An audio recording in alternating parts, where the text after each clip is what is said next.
Fala, tripulação, tudo bem? Pedro Coelho aqui na área. Vou fazer um vídeo aqui especial para os meus alunos do oitavo ano A, B e C e para todos aqueles que acompanham o meu canal, querem entender melhor as mudanças que houve na Idade Contemporânea em que vão retirar o poder do rei absolutista e vão encher o parlamento e a república e os burgueses de muito poder. Então, nesse vídeo, vamos falar sobre o conteúdo, pensando na nossa prova trimestral, primeira prova trimestral, e também todos aqueles que querem entender um pouco mais sobre revoluções inglesas, a Revolução Industrial, Iluminismo e a independência dos Estados Unidos da América. Venha comigo, bora lá!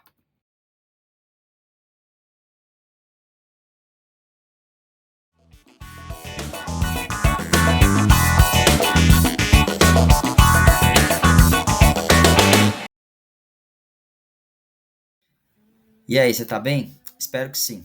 As provas chegando e eu vou fazer esse vídeo aqui conversando contigo sobre a nossa prova trimestral. São aspectos suplementares de tudo que a gente já viu na escola, na sala de aula, no nosso planejamento, no nosso material.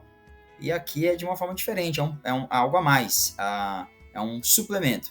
Nada é indispensável. Se você não viu esse vídeo e fez a prova, ou se você fizer a prova sem assistir esse vídeo, você não vai estar perdendo nada. É só uma possibilidade a mais, um extra, além de tudo aquilo que você já viu. Então, o tema desse vídeo é as evoluções que tiraram o monarca e deram poder ao parlamento e aos burgueses. Bom, preparei esse material com muito carinho para te ajudar a se organizar e estudar com mais tranquilidade para a nossa prova. Venha comigo, passo a passo. Eu confio muito em você, meu aluno. E você que não é meu aluno também, eu tenho certeza que esse assunto você vai tirar de letra. Estou aqui para te ajudar naquilo que você precisar. Em primeiro lugar, as evoluções inglesas. A Inglaterra passou por duas evoluções muito importantes. A Revolução Puritana, o povo e o parlamento lutaram contra o rei e contra o poder tanto do clero como da nobreza. O rei queria mandar sozinho, chamado de absolutismo monárquico. E o povo e o parlamento e os burgueses, os camponeses, buscaram mais liberdade e mais justiça. Eles conseguem isso, tem uma guerra, né? De um lado você tem o rei e o seu exército e o clero contra, do outro lado, os puritanos, né? Os protestantes da Inglaterra. Você tem os burgueses, você tem os camponeses, tem uma guerra. Essa guerra é vencida por essa ala que começa a revolução. Eles colocam o Oliver Cromwell no poder. O Oliver Cromwell vai se tornar um grande ditador republicano nesse contexto já, mostrando que nem sempre a república é sinônimo de democracia, depende muito de quem está administrando. Depois de um tempo, depois de muitas crises, muitos problemas, os parlamentares eles conseguem retirar o Oliver Cromwell no poder e conseguem, através da segunda revolução, chamada Revolução Gloriosa, conseguem tornar a Inglaterra uma monarquia parlamentarista ou uma monarquia constitucional. As palavras são sinônimas aí nesse caso. Foi uma mudança no poder, mas não houve guerra, por isso que é chamada de gloriosa, né? O rei perdeu força e quem passa a governar é o parlamento, juntamente com o parlamento, a burguesia. O que mudou com isso nessas revoluções inglesas? Bom, antes o rei tinha todo o poder. Isso era chamado de absolutismo. Depois disso vai surgir essa monarquia parlamentarista, onde o rei e o parlamento governam juntos. Na verdade, quem governa é o parlamento e o rei está ali para representar a nação, mas quem governa mesmo é o parlamento. A burguesia, donos dos comércios e das fábricas, também ganhou muito destaque nesse período, ganhou muito poder através dos parlamentares agora no topo aí da pirâmide social. E como a burguesia está agora lá em cima, juntamente com o parlamento, isso vai fazer com que haja uma revolução industrial na Inglaterra, que é o segundo assunto da nossa provinha, o segundo assunto desse vídeo, a Revolução Industrial. Revolução Industrial. Basicamente, o que foi a Revolução Industrial? A Inglaterra, que era agrária, por conta de todo o contexto da Idade Média, ela está devagarinho deixando de ser agrária, e aí agora, a partir da Lei dos Cercamentos, que foi aquela lei em que os reis eles se apropriam dos mansos comunais, de terras que pertencem aos feudos, fornecem à gente, que são nobres sem terra, obrigando assim os camponeses que estavam lá a saírem das suas terras, terem que vir para a cidade, buscar novos empregos, e essas terras agora elas são cercadas e elas são usadas para a pecuária, para a criação de ovelhas e extração do seu tecido. E aí começa a manufatura e depois a maquinofatura. Isso foi no século XVIII. Isso trouxe muitas transformações, mas também dificuldades. Os trabalhadores fizeram muitas revoltas nessa época. Duas chamam muito a nossa atenção, né? O ludismo, em que os trabalhadores falam, quer saber de uma coisa? O problema de tudo é essa máquina aí, ó. Bora quebrar essa máquina então. Se não tiver máquina, a gente volta a trabalhar, volta a manufatura, volta ao artesanato. Que história é essa de máquina substituindo a gente? Vou quebrar tudo. O parlamento fala, para com isso daí, um monte de amostradinho. Manda prender esses rebeldes, esses revoltosos, manda matar muitos deles, reprime essa manifestação. O segundo tipo de protesto contra a industrialização na Inglaterra foi o cartismo, conhecido também como Carta do Povo. Os trabalhadores, chamados aqui no contexto de proletário, eles vão fazer a Carta do Povo e enviar ao parlamento, lutando por condições melhores de trabalho, por uma jornada de trabalho não tão extensa, por mais justiça social, por mais igualdade.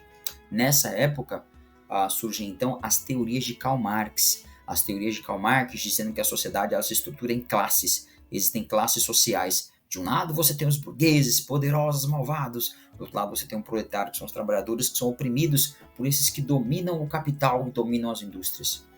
Teóricos vão pensar sobre qual seria o ideal para uma sociedade mais justa, não capitalista. Surge então o socialismo e o marxismo, que buscavam mais igualdade e mais justiça social. Do outro lado, ou melhor, de lado nenhum, na verdade, você tem o anarquismo.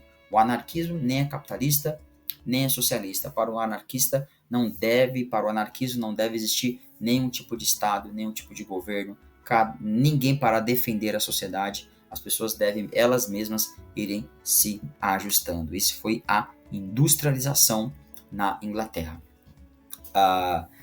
Nosso terceiro assunto da nossa prova trimestral é o iluminismo. O que foi o iluminismo? O iluminismo foram os franceses, viram tudo isso que aconteceu na Inglaterra, né?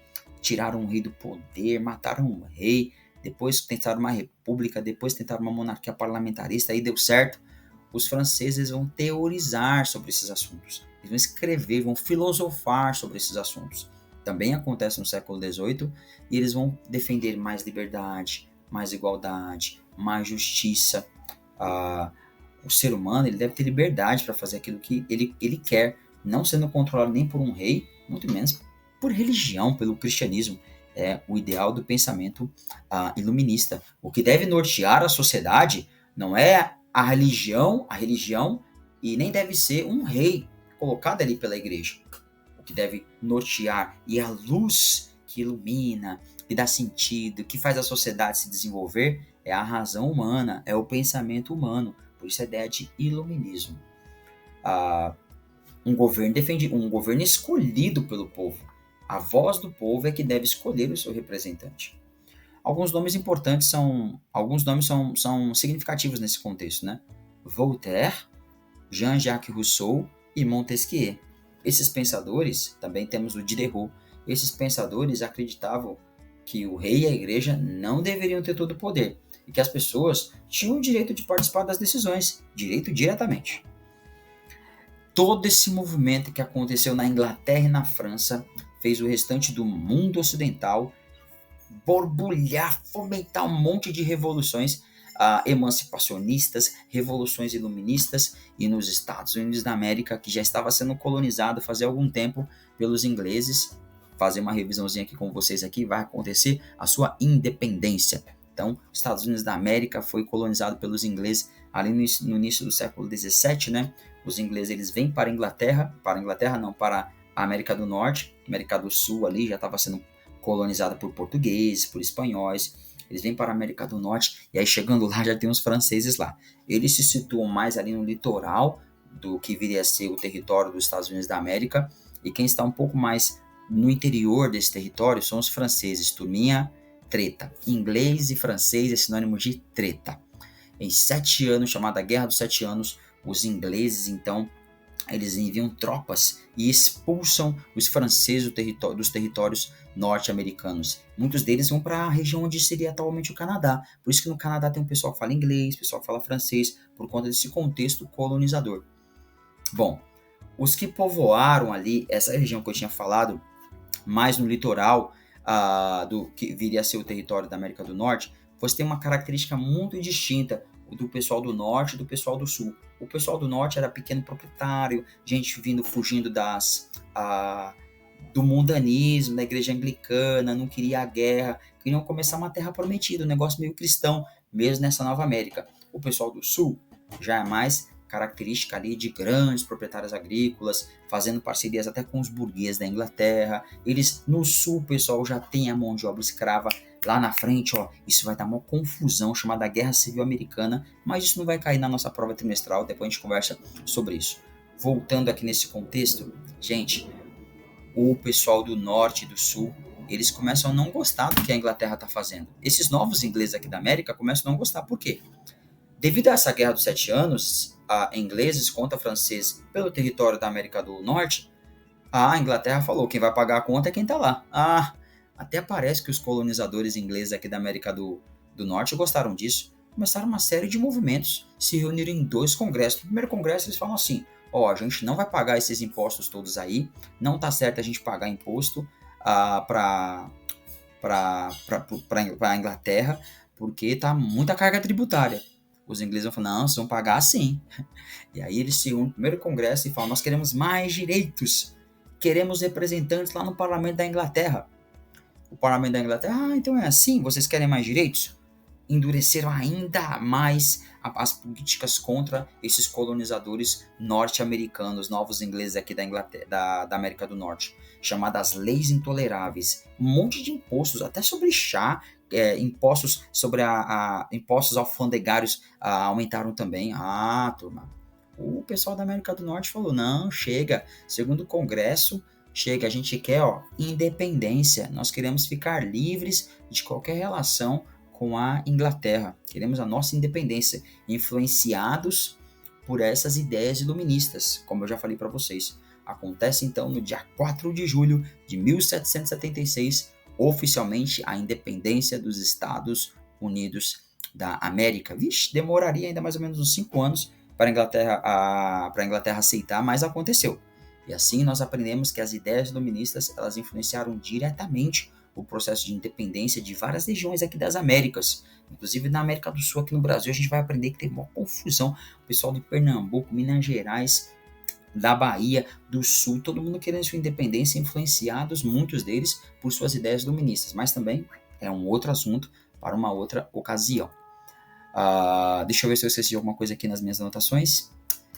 Enfim, os Estados Unidos da América ele já começa com um sistema presidencialista, um congresso, um parlamento cheio de deputados muito presentes que defendiam a liberdade.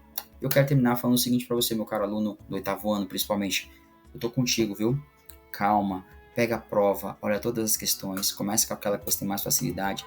Lembra de depois voltar para aquelas que para você são um pouco mais difíceis, né? Faz bastante lição, refaça as VAs, refaça o Eureka, tudo isso vai te ajudar. Refaça compreendendo aquilo que você está estudando. Você consegue, você é capaz. Um forte abraço, até mais, fiquem com Deus.